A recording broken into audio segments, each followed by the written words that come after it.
Hi friends, ಏಕೆ ಕಿಚನ್ಗೆ ಸ್ವಾಗತ. ಇವತ್ತು ನಾನು ಮಾವಿನಕಾಯಿಯ ಜಾಮ್ ಹೇಗೆ ಮಾಡೋದಂತ ತೋರಿಸ್ತೇನೆ.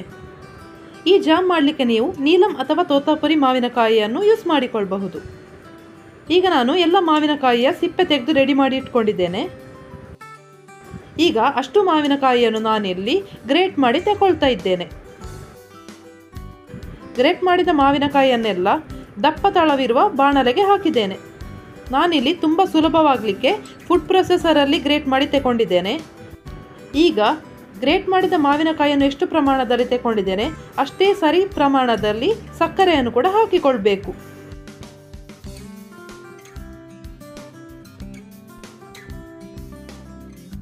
ಇನ್ನು ಇದನ್ನು ಮಗುಚುತ್ತಾ ಇರಬೇಕು. ಸಕ್ಕರೆ ಎಲ್ಲ ಕರಗಬೇಕು.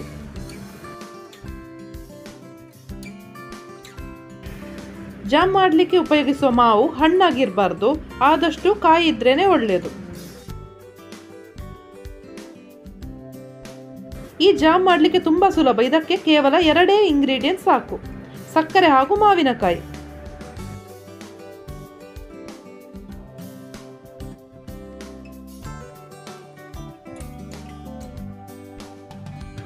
ಈಗ ಸಕ್ಕರೆ ಎಲ್ಲ ಕರಗಲಿಕ್ಕೆ ಸ್ಟಾರ್ಟ್ ಆಗಿದೆ.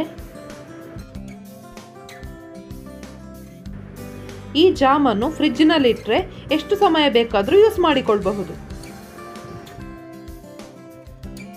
ಇದರ ನೀರಿನಂಶ ಬಿಡುವಾಗ ಈ ರೀತಿ ಕುದಿಲಿಕ್ಕೆ ಸ್ಟಾರ್ಟ್ ಆಗ್ತದೆ.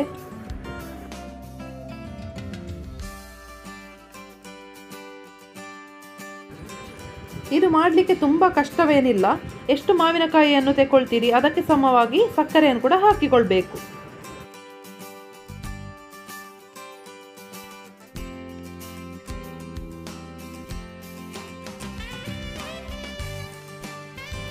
ನಾನಿಲ್ಲಿ ತುಂಬ ಮಾವಿನಕಾಯಿ ತಗೊಂಡಿದ್ರಿಂದ 1 ರಿಂದ 1.5 ಗಂಟೆಯಷ್ಟು ಹೊತ್ತು ಬೇಕಾಗ್ತದೆ. ಮಾವಿನಕಾಯಿಯ ಕ್ವಾಂಟಿಟಿ ಸ್ವಲ್ಪ ಕಡಿಮೆ ಇದ್ದರೆ ಸ್ವಲ್ಪ ಬೇಗ ಆಗ್ತದೆ. ಈ ಜಾಮನ್ನು ದೋಸೆ, ಚಪಾತಿ ಅಥವಾ ಬ್ರೆಡ್ನೊಟ್ಟಿಗೆ ತಿಂದರೆ ಇನ್ನೂ ರುಚಿಕರವಾಗಿರ್ತದೆ. ಇದು ಮಕ್ಕಳಿಗೆಲ್ಲ ಇಷ್ಟವಾಗುವ ಒಂದು ಸುಲಭವಾದ ಸಿಂಪಲ್ ರೆಸಿಪಿ.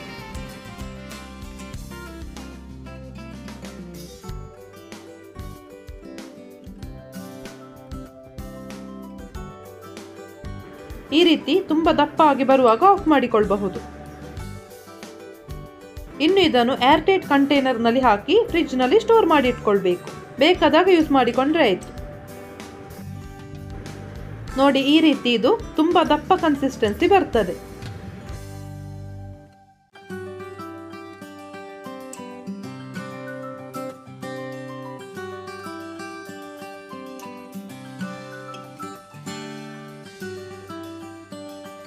ಈ ರುಚಿಕರವಾದ ಜಾಮನ್ನು ನೀವು ಕೂಡ ಒಮ್ಮೆ ಟ್ರೈ ಮಾಡಿ ನೋಡಿ.